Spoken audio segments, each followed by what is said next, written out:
예수님이 이 땅에 오셨을 때에 대부분의 사람들은 예수님을 그리스도라고 쉽사리 잘 받아들이지 않습니다. 대체적으로 보면은 흐름에 분위기에 도취되어서 그렇게 갈 때가 오히려 더 많았죠. 그래서 왜 그들이 분명히 우리들 관점에서 보면은 예수님은 분명히 그리스도인데 왜 저 당시 유대인들은 예수님을 박해하고 비판했을까라는 의문점이 들 수도 있습니다. 예수 그리스도 메시아에 대한 관념이나 이미지, 지금 현대 살고 있는 우리들에게, 예수님을 믿는 우리들에게 있어서는 이게 너무나 당연한 것인데, 근데 이것은 구약 성경을 읽어보면은 분명히 예수 그리스도에 대한, 메시아에 대한 이미지, 관념이 있기는 있지만은 잘 살펴보지 않으면 알지 못합니다. 어떤 이들은 메시아에 대한 관념이나 개념이나 이미지가 사람들의 상상에 의한 것이다. 혹은 암울한 시대적 요청에 의한 것이다. 라고 이야기하는 사람들도 있습니다. 왜냐하면 당시 로마 제국의 통치를 받고 있었잖아요. 그리고 식민지 수탈이 심했습니다. 자연스럽게 이전에 유대에 찬란했던 그런 시절을 떠올리게 되겠죠. 다윗 때는 참 좋았는데, 다윗 왕 때는 우리 이스라엘이 참 부강한 나라고 힘 있는 나라였는데, 그런 생각을 떠올리게 됩니다. 그러면서 다윗과 같은 인물이 다시 나타나지 않을까라는 그런 기대가 형성되기 마련이죠. 그래서 우리는 구약과 신약을 모두 다 믿고 같은 흐름 속에서 이거를 해석하고 바라보지만은 유대교는 신약을 인정하지 않죠. 유대인들은 신약을 안 믿습니다. 구약만 믿죠. 그래서 그들이 바라보는 관점에서는 예수님을 그리스도라고 믿지 않습니다. 그래서 아직까지 유대인들은 예수님을 안 믿죠. 어떤 이들은 메시아에 대한 그 존재조차도 부정하는 사람들이 있습니다. 사두개인들이 그런 자들이죠. 사두개파 사람들은 부활이 없다, 천사 없다, 메시아 없다라고 이야기하는 사람들입니다. 그러니까 같은 유대교 안에서도 보는 관점에 따라서 다양한 해석들이 나타날 수 있다라는 겁니다. 그러면 이 시대의 사람들은 메시아에 대해서 그나마 포용적입니다. 그러면 어떻게 이 메시아 사상이 그 사람들 사이에 형성이 되었는가? 구약으로만 보면은 이걸 그 개념이 형성되어지지 않았습니다. 신약과 구약 그 중간에 기록되지 않는 이스라엘의 역사가 있습니다. 그 시대를 우리는 중간 시대라고 이야기를 합니다. 그 중간 시대 때에 수많은 사건들이 있었고, 그리고 그 과정들을 거치면서 유대인들에게는 메시아에 대한 개념이 형성되기 시작합니다. 메시아에 대한 개념이 형성되면서 그 개념으로 성경을 바라보면서 성경의 구절들을 해석해 나가기 시작을 하는 것입니다.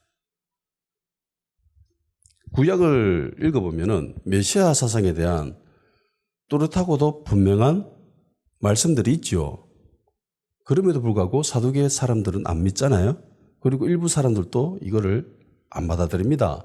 그리고 예수님에 대해서도 부정하고 안 받아들이죠. 안 믿습니다.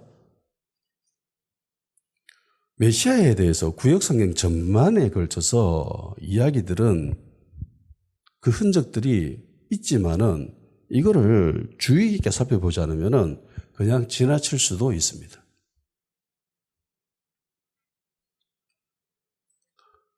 로마의 지배를 받게 되죠. 그래서 굉장히 비참한 삶을 살게 됩니다.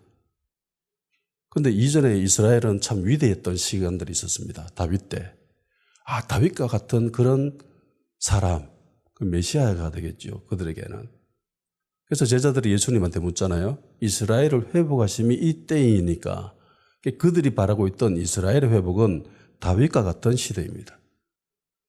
그거를 기대하고 있었더라는 거죠.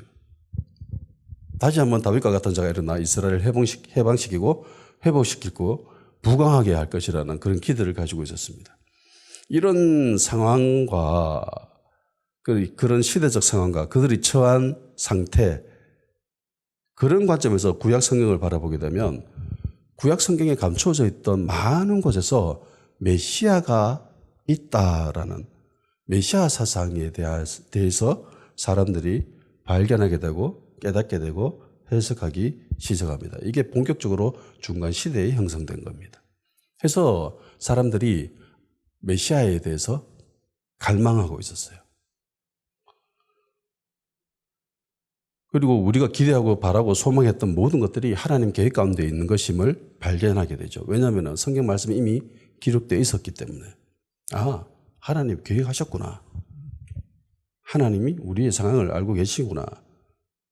그런 것을 발견하게 됩니다. 가브리엘 천사가 마리아에게 나타나가지고 그런 말을 합니다. 너 잉태할 거다. 아이를 낳게 될 거야. 그렇게 이야기를 합니다. 근데 당시 처녀가 아이를 뵈면은 결혼하지 않은 상태에서 임신을 하게 되면은 돌로 쳐 죽여야 됩니다. 주동자는 약혼한 사람이에요. 그러니까 지금 마리아는 요셉과 약혼한 사이잖아요. 약혼한 사이인데 동거는 하지 않은 그런 상황입니다. 근데 임신을 했잖아요. 그러면은 요셉이 먼저 돌을 쳐서 죽여야 돼요. 돌을 던져서. 누가복음 1장 30절 31절 천사가 이르되 마리아여 무서워 말라 네가 하나님께 은혜를 입었느니라 보라 네가 잉태하여 아들을 낳으리니 그 이름을 예수라 하라. 이 말을 들은 마리아가 이렇게 이야기합니다. 34절에서 38절. 마리아가 천사에게 말하되 나는 남자를 알지 못하니 어찌 이 일이 있으리까? 천사가 대답하여 이르되 성령이 네게 임하시고 지극히 높으신 이의 능력이 너를 덮으리니 이름으로 나실 바 거룩한 이는 하나님의 아들이라 일컬어지리라. 보라 네 친족 엘리사벳도 늙어서 아들을 배었느니라. 본래 임신하지 못한다고 알려진 이가 이미 6달이 되었나니 대저 하나님의 모든 말씀은 능하지 못하심이 없느니라. 마리아가 이르되 주의 여종이오니 말씀대로 내게 이루어지이다 하며 천사가 떠나가니라. 그러니까 마리아가 하나님 말씀대로 이루어지기를 바랍니다 라고 이야기를 하지요. 근데 이 말은 자기 목숨과 맞바꾼 말이에요. 죽음을 가도한 그런 말이에요. 한 생명을 잉태하게 되었지만은 한 생명을 포기하는 말이었습니다. 어찌 보면 마리아는 그렇게 심각하게 고민은 하지 않은 듯하게 보이죠. 잠깐 나는 남자를 알지 못하는데 어떻게 임신하죠? 그러면서 지극히 당연한 질문을 하죠. 그러니까 천사가 야, 네 친척 엘리사벳도 애 못 낳는데 애 배었잖아. 6달이 되었다라고 하니까 기꺼이 받아들이죠. 받아들입니다. 약간의 저항감은 있지만은 이 저항감은 모세가 보여줬던 그 저항감에 비해서는 아무것도 아니죠. 모세는 야, 네 바라고 소망하는 게 있었잖아. 네 어릴 때부터 바랬던 게 이스라엘을 구원하는 그런 사명. 네가 그거 꿈꿨잖아. 그거 다시 한번 줄게. 라고 했음에도 불구하고 모세는 거부하죠. 계속 거부합니다. 3번이나. 나 못합니다. 나 말도 못하는데요. 안 할래요. 이러면서 계속 버팅기잖아요. 근데 그거 한다고 죽는 건 아니잖아요. 모세는. 죽음과 완전히 맞바꾼 그런 사명은 아닙니다. 근데 마리아는 이거 완전 바꾸는 거거든요. 죽음과 생명과. 어떻게 마리아는 이런 담대한 믿음을 보였을까? 단지 믿음이 좋았어요?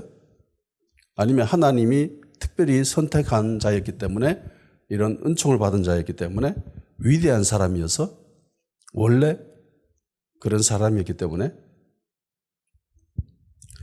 마리아가 보여줬던 이런 담대한 믿음은 단지 그녀가 믿음이 좋아서인 것만은 아닙니다.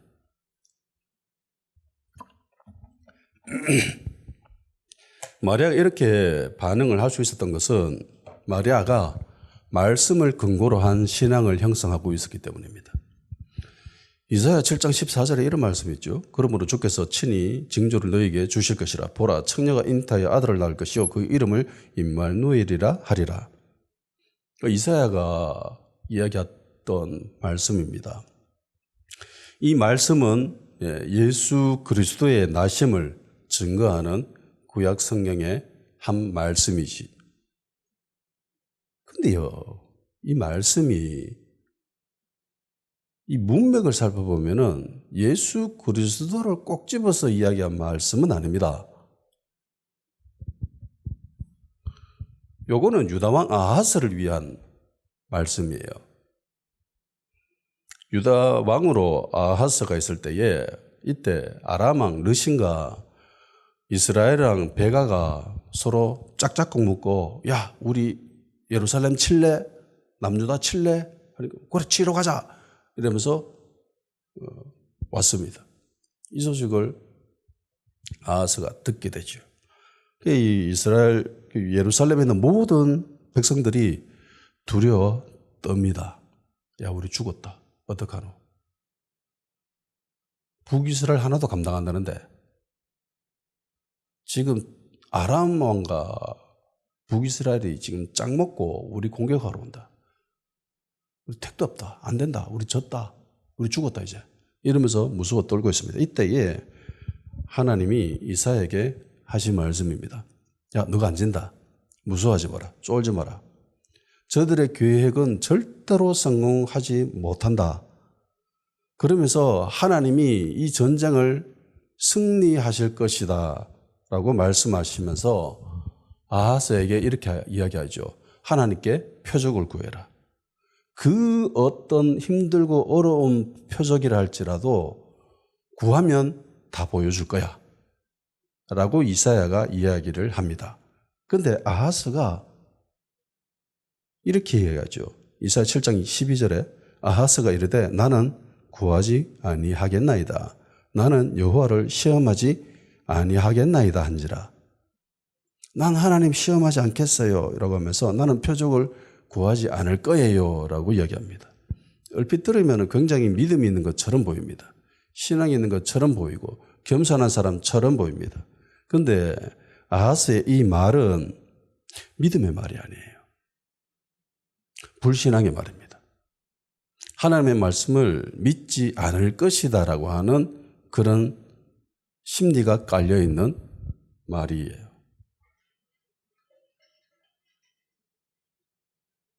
아하스는 하나님의 말씀을 100% 믿지 않았습니다. 믿었다면 구해야죠. 그런데 안 구했습니다.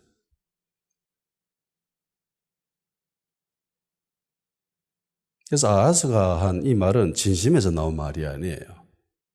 자기 마음에서 우러난 말이 아니라 이거는 그냥 포장하는 말이었습니다. 하나님이 승리할 것이다라는 말을 온전히 믿지 않아요. 왜 불신앙적인 말을 합니다. 해서 이사야가 열받지요. 그래서 한마디 합니다. 이사야가 이르되 다윗의 집이여 영원하건대 들을지어다. 너희가 사람을 괴롭히고서 그것을 작은 일로 여겨 또 나의 하나님을 괴롭히려 하느냐. 그러므로 주께서 친히 징조를 너희에게 주실 것이라. 보라, 처녀가 잉타하여 아들을 낳을 것이요 그 이름을 임마누엘이라 하리라. 그가 악을 버리며 선을 택한 줄 알 때가 되면 엉긴 젖과 꿀을 먹을 것이라. 대저 이 아이가 악을 버리며 선을 택한 줄 알기 전에 네가 미워하는 두 왕의 땅이 황폐하게 되리라. 엄밀히 이야기하면은요, 처녀가 잉타하여 아들을 낳으리라고 하는 이 말은 하나님이 하신 말씀도 아닙니다. 이사야가 한 말이에요. 이사야가 열받아가지고 불신앙 말을 하니까, 불신앙적인 태도를 보이니까 이사야가 열받아가 아하스에게 하는 말이에요. 하나님이 이렇게 하실 것이다라고 믿음으로 선포한 말입니다. 엄밀히 이야기하면 이건 그리스도를 이야기하는 것도 아니죠. 아하스에게 한 말이에요. 처녀가 잉태해서 알을 낳을 건데 그 아이가 어느 정도 자라면 분별할 줄 아는 그 때가 되면은 두 왕이 죽을까? 그 두 왕의 왕의 땅도 황폐해질 거야. 라고 이야기한 겁니다.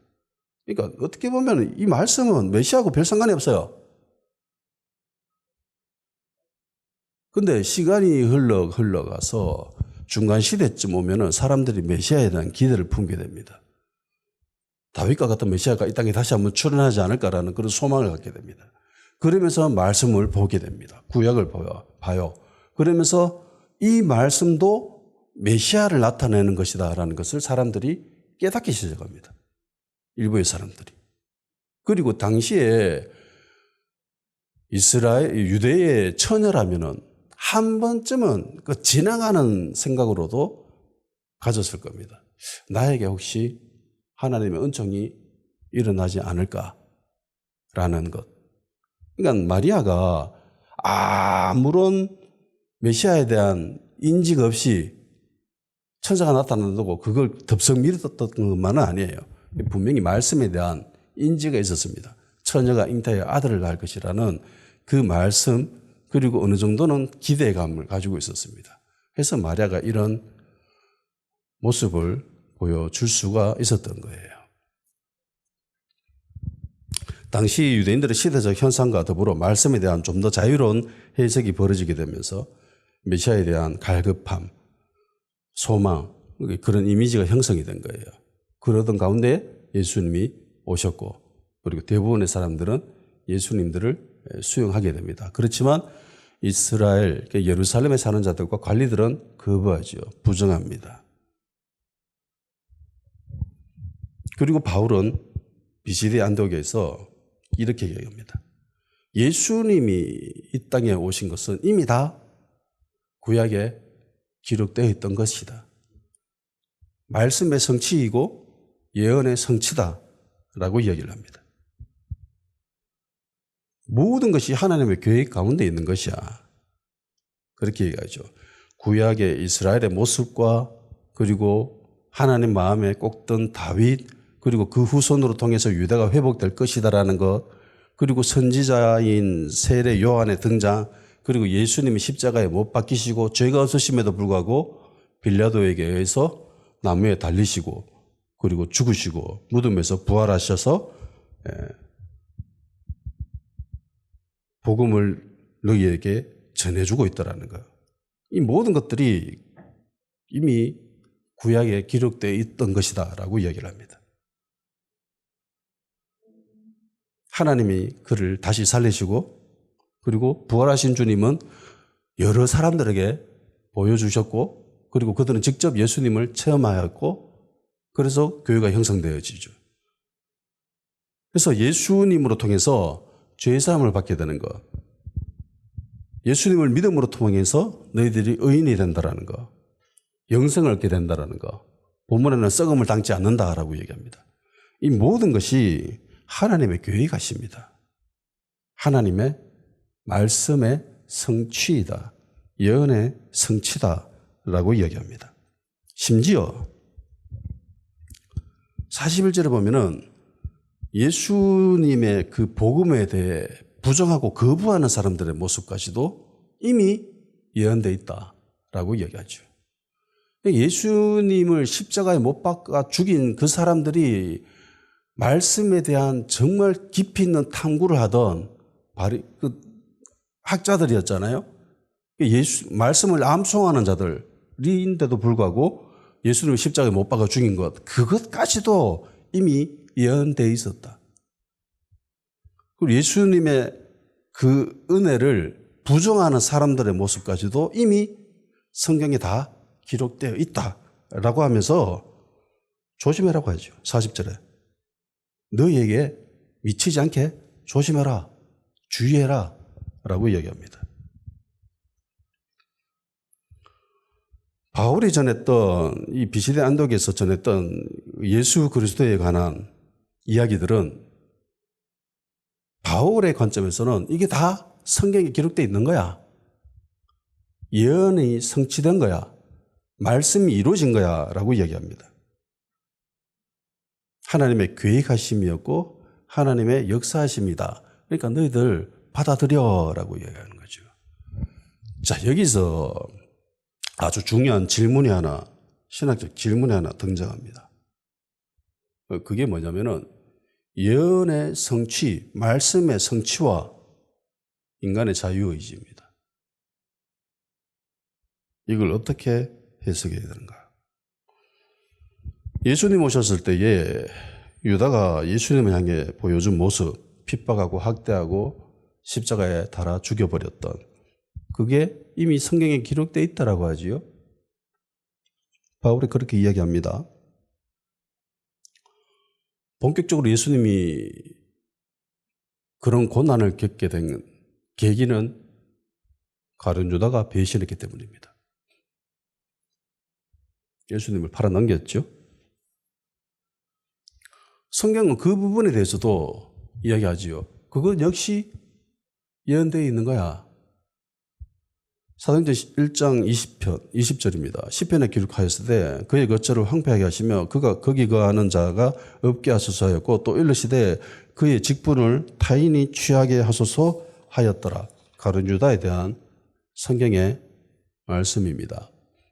가룟 유다가 그 일을 한 것까지도 이미 성경이 다 기록되어 있었던 거야.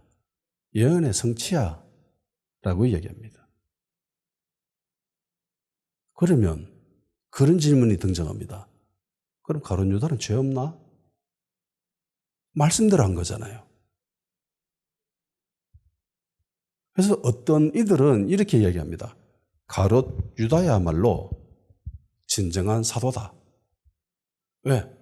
말씀에 그렇게 기록되어 있어요.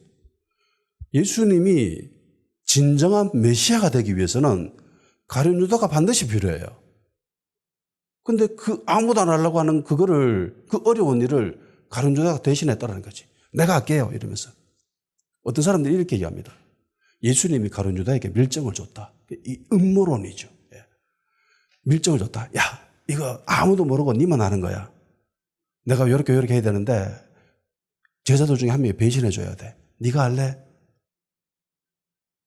가룟 유다가 제가 할게요. 힘들고 어렵지만 제가 하겠습니다. 예수님이 이거 아무한테도 모르는 비밀이야. 네만 알고 있어야 돼. 예, 제가 그 모든 것들을 다 감당할게요. 그러면서 가룟 유다를 11사도 위에 있는 진정한 참 사도다라고 이야기하는 사람들이 있습니다. 그게 유다복음서예요. 유다복음서의 이야기가 그런 이야기들입니다. 예수님이 메시아가 되기 위해서는 배신자가 있어야 되는데 배신자 할 사람이 없어. 그래서 가룟 유다한테 부탁한 거죠. 네가 대신 해볼래? 제가 하겠습니다. 힘들고 그 어려운 일을 제가 하겠습니다. 이러면서 가룟 유다가 헌신한 거죠. 가룟 유다가 십자가를 진 겁니다.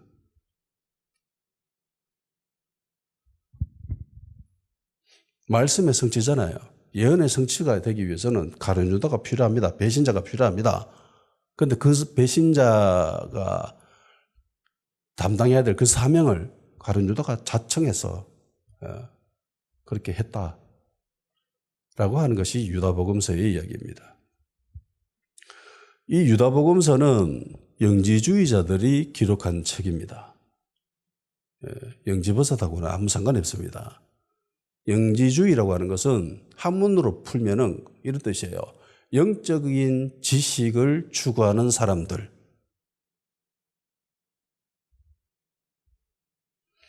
영지주의는 최초의 이단이라고도 합니다.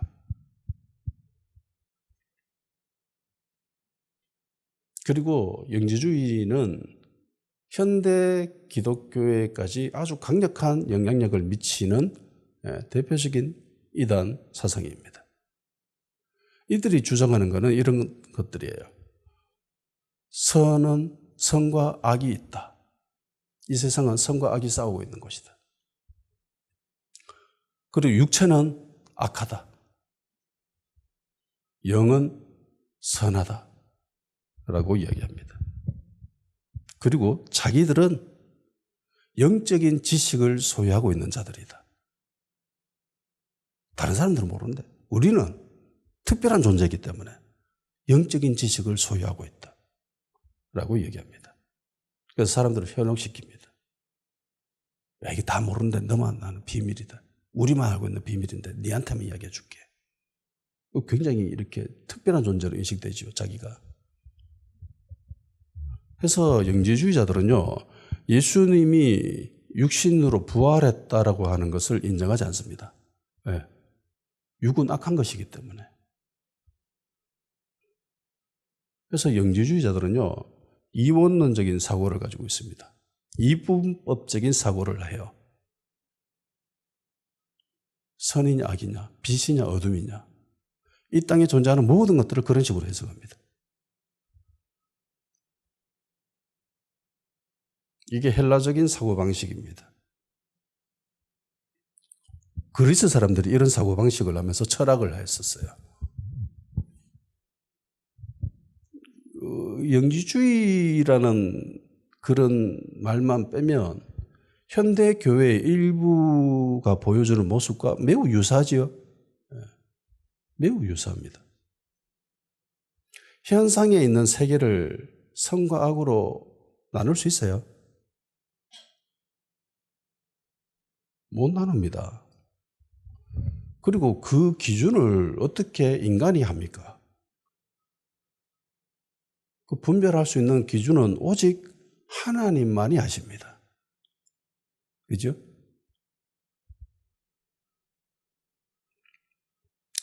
일부 사람들이 보여주는 신학적 오류, 성경을 해석하는 부분에서도 나타납니다. 예언의 성취를 어떻게 해석해야 되는가? 말씀의 성취를 어떻게 바라볼 것인가? 그러니까 이걸 잘못 해석하면은 가룟유다가 참 선지자다라고, 열한 사도의 위에 있는 그런 진짜 참된 사도다라고 하는 그런 엉뚱한 해석도 하게 되는 거예요. 야, 예언이 무조건 돼야 되잖아. 말씀이 무조건 돼야 되잖아. 배신자가 필요한데 누가 배신자할래? 왜 네가 배신자해? 그래서 가룟유다가 죄가 없는 존재로 인식을 하는 거죠. 말씀의 성취이기 때문에. 예언의 성취, 말씀의 성취는 인간이 어떠함과에 전혀 상관없이 기계적이고 무조건적인 것이다. 그렇게 될 수밖에 없다라고 생각하는 사람들이 있습니다. 굉장히 단순한 신학을 가지고 있죠. 어떻게 생각하십니까? 예언의 성취, 말씀의 성취, 그리고 우리 인간의 자유의지.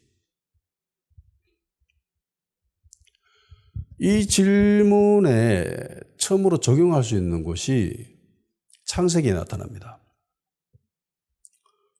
선악과를 따먹는 장면이죠. 하나님이 아담과 하와를 창조하시지요. 그리고 동산에 있는 그 선악을 알게 하는 나무 중앙에 있는 그거 따먹지 마라라고 합니다. 근데 따먹죠. 기독교에 대해서 칼빈주의적인 신학에 대해서 한 번이라도 들어본 사람이라면 하나님의 주권에 대해서 알 겁니다. 모든 것이 하나님의 주권이다. 하나님이 예정하신 것이고 하나님이 계획하신 것이다. 라고 하는 그런 신학. 그러니까 이거 어떻게 생각해 보면 이렇게 되는 거예요. 하나님은 전능하신 분이시잖아요. 하나님은 모든 것을 다 알고 계십니다. 심지어 하와가 선악과를 따먹을 것까지도. 아담이 선악과를 따먹을 것이다라는 것도 알았습니다. 그러면서 왜 먹지 말라고 하셨을까? 처음부터 안 먹게끔 창조했으면 되지 라고 이야기하는 사람들도 있습니다. 처음부터 만들어 놓을 때부터 먹지 못하게 만들어 놓으면 되지. 왜 먹지 말라고 하셨을까? 먹지 말라고 하면 더 먹고 싶은 게 사람의 심리인데 하나님은 왜 알면서 그렇게 했었을까? 라고 이야기하는 사람들. 하나님의 주권에 대해서 굉장히 강하게 주장하는 사람들. 칼빈주의적인 교회와 성도들이 이런 해석들을, 왜곡된 해석들을 보여줄 때가 있습니다. 모든 것이 하나님의 주권이고 예언의 성취인데 인간이 어떤 행동과 사고를 한다 하더라도 결국 하나님의 말씀이 이루어질 것인데 왜 그렇게 하지나? 그래서 유다 복음서에는 유다가 죄 없다라고 하는 거죠. 야, 유다가 죄가 있어서 유다의 죄 때문에 그런 게 아니라 말씀의 성취야. 하나님의 계획이야. 그러니까 유다는 어찌 보면 희생양이고 피해자야. 라고 이야기하는 거죠. 이런 사상이 잘못 흘러가게 되면요, 기도도 안 합니다. 왜? 어차피 하나님의 말씀이 이루어질 거기 때문에. 내가 기도를 하든 안 하든 하나님 말씀이 어차피 이루어질 건데 뭐 하려고 기도하는데? 하나님 주권대로 흘러갔는데 라고 생각하는 데까지도 가게 됩니다. 그들이 자기들의 주장을 관찰하기 위해서 잘 내세우는 게 이집트 파라오의 이야기입니다. 애굽의 바로. 이집트에서 종살이 하죠, 이스라엘이. 그런데 모세를 통해서 그 이스라엘을 구원해냅니다. 출애굽시킵니다. 하나님 계획에 꼭 필요한 인물 중에 하나가 애굽의 바로입니다. 그래서 이스라엘이 이집트를 탈출해야 되는데 그걸 방해하게 되고, 그리고 이집트는 10가지 재앙을 겪게 되지요. 이건 역시 창세기에 이미 예언되어 있는 말씀입니다. 예언의 성취지요. 하나님의 계획이 이루어지기 위해서는 애굽의 바로는 자기 생각과는 상관없이 방해해야 돼요. 방해했습니다. 그리고 왜 그랬느냐? 하나님이 바로의 마음을 완악하게 했답니다. 하나님의 바로의 마음을 완악하게 해놓았기 때문에 그가 그렇게 한 거고, 그래서 10가지 재앙을 온전히 고스란히 다 받았다는 거죠.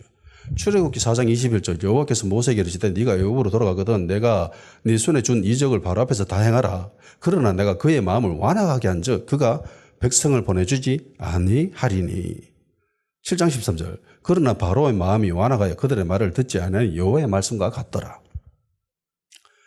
9장 12절 그러나 여호와께서 바로의 마음을 완악하게 하셨으므로 그들의 말을 듣지 아니하였으니 여호와께서 모세에게 말씀하신 것 같더라. 9장 35절 바로의 마음이 완악하여 이스라엘 자손을 내보내지 아니하였으니 여호와께서 모세에게 말씀하신 것과 같더라. 10장 20절 그러나 여호와께서 바로의 마음을 완악하게 하셨으므로 이스라엘 자손을 보내지 아니하였더라. 14장 4절 내가 바로의 마음을 완악하게 한즉 바로가 그들의 뒤를 따르리니 내가 그와 그의 온 구대로 말미암아 영광을 얻어 애굽 사람들이 나를 여호와인 줄 알게 하리라 하심에 우리가 그대로 행하니라. 이것 말고도 더 있습니다. 10회 이상 하나님이 바로의 마음을 완악하게 했다. 그래서 바로가 말을 안 넣는다. 10가지 재앙을 고스란히 다 받았다 라고 이야기합니다.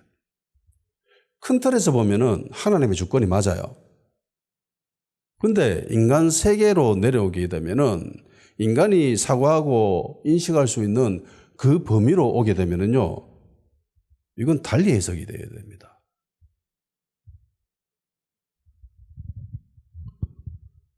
내가 죄를 지었음에도 불구하고 되돌아보면 모든 것이 하나님의 은혜였죠.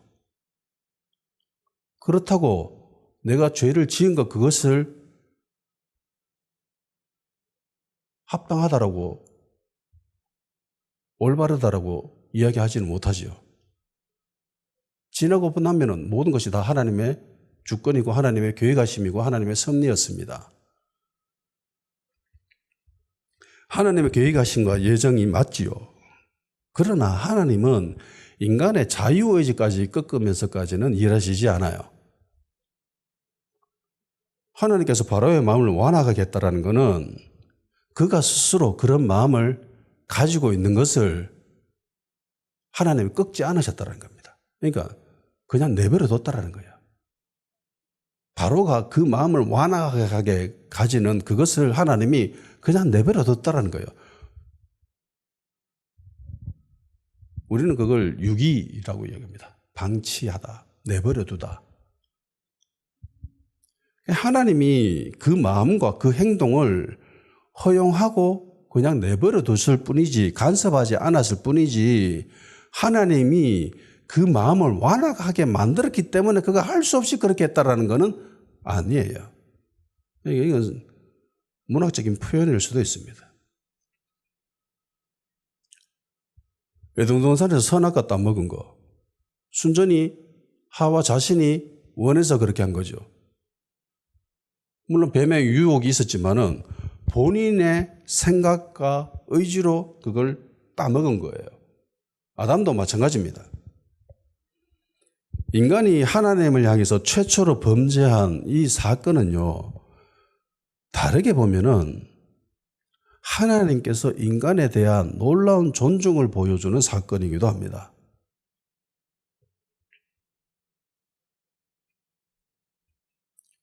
만일 바로가 하나님의 징계를 맛보고 내가 잘못했네? 이러면 안 되겠다라고 회개를 했다면 어떻게 됐을까요? 이야기는 아마 다르게 흘러갔을 수도 있을 겁니다. 니느웨를 한번 보세요. 니느웨를 향한 하나님의 계획은 어떤 것이었습니까? 40일 후에 멸망시키는 거죠. 40일 후에 저거 멸망시킬 거야. 다음 없애버릴 거야. 라고 생각했습니다. 그럴 생각이었죠. 그럴 계획이었습니다. 근데 니느웨 사람들이 어떻게 하죠? 회개하죠. 회개합니다. 그 모습을 보면 하나님이 어떻게 하십니까? 마음을 바꾸시죠. 마음을 바꾸십니다. 뜻을 돌이키십니다.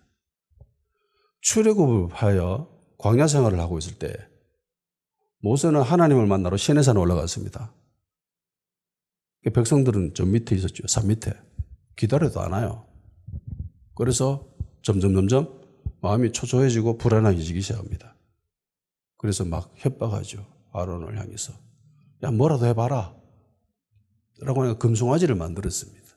이게 너희들의 신이다라고 하니까 사람들이 그 앞에서 좋아서 펄펄 뛰고 난리 부르스를 그 모습을 본 하나님이 열받지요. 그래서 이렇게 얘기하십니다. 출애굽기 32장 9절 14절 9절입니다. 여호와께서 또 모세에게 이르시되 내가 이 백성을 보니 목이 뻣뻣한 백성이로다. 그런즉 내가 하는 대로 두라. 내가 그들에게 진노하여 그들을 진멸하고 너를 큰 나라가 되게 하리라. 그러니까 저 백성들 다 없애버리겠다. 그리고 너로 다시 시작할게. 라고 말씀하십니다. 이게 하나님의 계획하심이에요. 하나님의 뜻하심이었습니다. 이 이야기를 들은 모세가 기도하지요. 제발 그러지 마십시오. 그렇게 하면 안 됩니다. 라고 하면서 사정사정합니다. 모세의 기도를 들으신 하나님은 어떻게 하시죠? 14절 여호와께서 뜻을 돌이키사 말씀하신 화를 그 백성에게 내리지 아니하시니라. 하나님의 뜻을 돌이키십니다. 하나님의 말씀은 반드시 이루어집니다. 성취됩니다. 그럼에도 불구하고 하나님은 인간을 존귀히 여기십니다. 인간의 생각, 인간의 행동, 그걸 굉장히 존중하세요. 그렇기 때문에 하와가 그걸 따먹을 수 있었던 거예요. 아담이 선악과를 따먹을 수 있었던 겁니다. 하나님이 인간을 존귀히 여기지 않았다면, 사랑하지 않았다면 그렇게 하실 필요가 없죠. 로봇처럼 그렇게 프로그래밍 해놓으면 되지. 이런 관점에서 보게 되면요, 마지막 때에 일어날 일들에 대해서도 생각해 볼 필요가 있습니다. 세상 끝날이 다가오면 들수록 빛은 더 빛나고 어둠은 더 어두워지고 세상은 점점 더 양극화되어져 갑니다. 성경에 그렇게 되어 있어요. 거짓 선지자들이 많이 일어나고요. 그리고 많은 사람들이 미혹됩니다. 그리고 많은 사람들이 불법을 행하고요. 법을 어기는 거죠. 그리고 또 많은 사람들이 사랑이 식어져 갑니다. 성경에 이미 다 그렇게 기록되어 있죠. 디모데후서 3장 1절에서 4절 너는 이것을 알라. 말세에 고통하는 때가 이르러 사람들이 자기를 사랑하며 돈을 사랑하며 자랑하며 교만하며 비방하며 부모를 거역하며 감사하지 않으며 거룩하지 않으며 무정하며 원탁함을 풀지 않으며 모함하며 절제하지 못하며 사나우며 사는 것을 좋아하지 않으며 배신하며 조급하며 자만하며 쾌락을 사랑하기를 하나님을 사랑하는 것보다 더하며 마지막 때 일어나 이런 일들이 있다라는 거죠. 그리고 실제로 점점점 사회가 더 양극화되어져 가고 이런 현상들이 보이기 시작합니다. 하나님 사랑하는 것보다 자기를 더 사랑하고 돈을 더 사랑하는 것.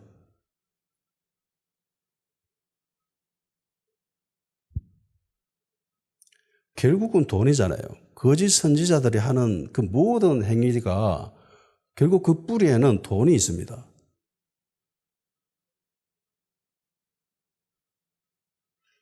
마지막 때가 오면은 많은 사람들이 불법을 저지릅니다. 지금도 법을 어기는 사람들이 있잖아요. 그리스도인들이 법을 어기고 있는 거 보면은 참 한심하게 이럴 데가 없습니다. 거짓 선지자들이 일어나가지고 많은 사람들을 미혹시키고 또 많은 사람들은 미혹당하고 자랑하고 자신 자랑하고 사랑하고 돈 자랑하고 막. 그러니까 마지막 때가 오면은 이런 일들이 일어난대요. 이게 성경이 이렇게 기록하고 있습니다. 그러면 이게 예언의 성취이고 말씀의 성취이죠. 그죠? 거짓 선지자 일어나가지고 막 예수 믿는 많은 사람들이 그 미혹돼가지고 정신에 팔려 나가는 거 보면 저거 어차피 저렇게 될 거라고 성경에 기록되어 있잖아. 많은 사람들이 불법을 저지르고 죄를 저지르고 이런 거 보면 이미 성경에 기록되어 있어. 저건 어차피 일어날 수밖에 없는 일이야. 라고만 해야 됩니까?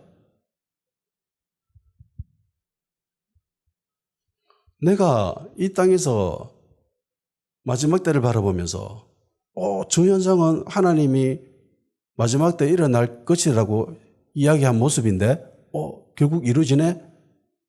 역시 말씀이 성취되어지는구나. 예언이 성취되어지는구나. 라고 하면서 그걸 보면서 그냥 인정하고 합당하다고 생각해야 됩니까? 아니라는 겁니다.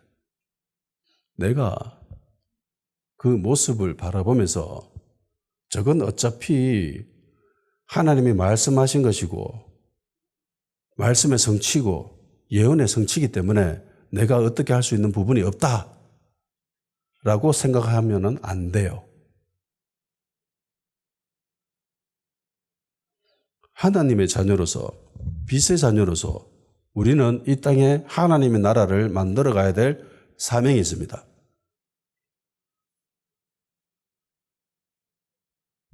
이 땅에 정의와 공의를 이루어가야 될 책임이 있는 자들입니다. 진리를 진리라고 선포해야 될, 주장해야 될 그런 사명이 있는 자들입니다. 그건 잘못된 것이다라고 이야기해야 됩니다. 옳지 못한 것이다라고 이야기할 수 있어야 됩니다. 내가 그렇게 살아가야 돼요. 바울이 이야기하잖아요. 40절에 그런즉 너희는 선지자를 통해서 말씀하신 것이 너희에게 미칠까 조심해라.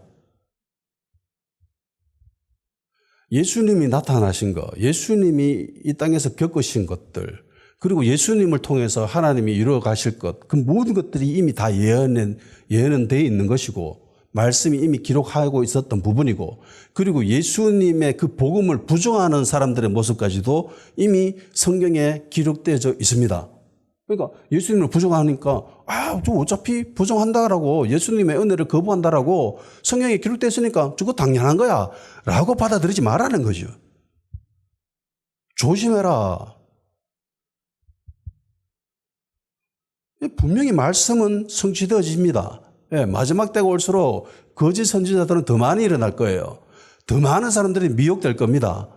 그럼에도 불구하고 우리는 그렇게 되면 안 되죠. 많은 사람들이 불법을 저지를 겁니다. 그럼에도 불구하고 우리는 죄를 지어서는 안 되는 거지요. 많은 사람들이 자신을 사랑하고 돈을 사랑하고 그렇게 살아갈 겁니다. 그렇지만 우리는 그렇게 살면 안 되지요. 그 모습을 보면서도 저건 옳은 모습이 아니다라고 이야기할 수 있어야 됩니다. 죄를 죄라고 이야기할 수 있어야 되는 거예요. 저건 어차피 일어날 수밖에 없는 거야 라고 그걸 방관하면서 방치하면 안 된다라는 겁니다. 균형 잡힌 신앙인이 되어야 돼요. 만일에 예수님의 나타나심과 예수님이 그리스도이심이 빼도 박을 수 없는 확실한 증거가 있었더라면 유대인들이 예수님을 핍박했겠어요? 어찌 보면 긴가민가한 거예요. 긴가민가한 거예요. 많은 사람들이 왜 거짓 선지자에게 미혹되지요? 진짜인 것처럼 보이니까. 왜 확실하지 않은 거예요. 제가 볼 때에 이 땅에는 많은 교회들이 미혹되어져 있습니다. 거짓 선지자에게. 길거리 나가가지고 깃발 들고 있는 저 교회들, 성도들 제가 볼 때 다 미혹되어 있습니다. 그 중심 세력을 이끌어가는 그 목사 돈에 환장한 사람입니다. 돈에 미친 자예요. 지 딸내미 뭐 이동통신사하고 그 가입해라 해서고 신용카드 만들어라 해서고 돈에 환장한 인간입니다. 저 목사도 아니에요. 근데 그거 다 따라갑니다. 미혹된 거예요. 근데 사람들 몰라요. 그들이 무슨 짓을 저지르고 있습니까? 합법적인 일을 합니까? 다 불법을 저지르잖아요. 불법을 저지름에도 불구하고 그걸 죄라고 인식조차 안 해요. 미혹된 거죠. 완전히 미혹된 겁니다. 그런데 예수님이 이미 성경에 이야기하고 있어요. 예, 그런 일이 일어날 거다라고. 많은 사람들이 불법을 저지를 거다라고.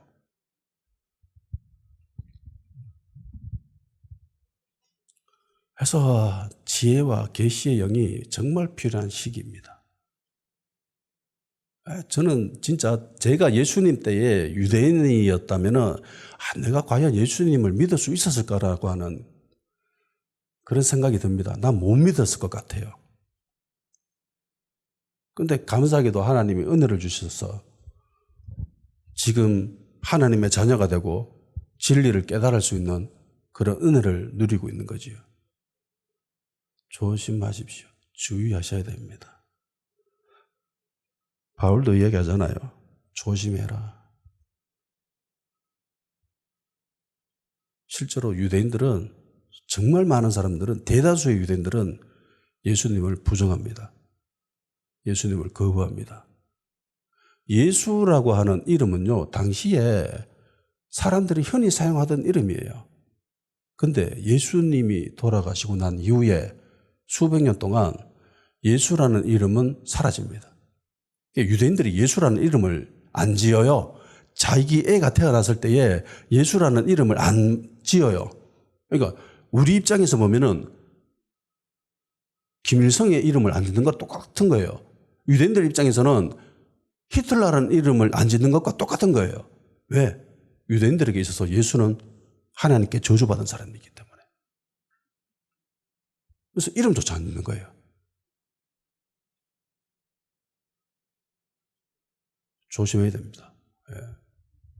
서 있다라고 확신하는 순간 넘어집니다.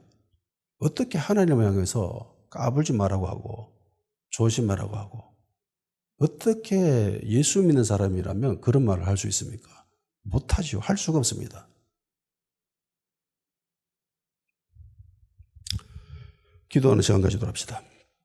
규정 잡힌 신앙인이 될 수 있게 하여 주시옵소서. 하나님의 주권과 말씀의 성취와 그 속에서 나의 역할, 나의 생각, 나의 행동이 올바르게 형성되어질 수 있도록 성령님 우리에게 지혜와 계시형을 부어 주시옵소서.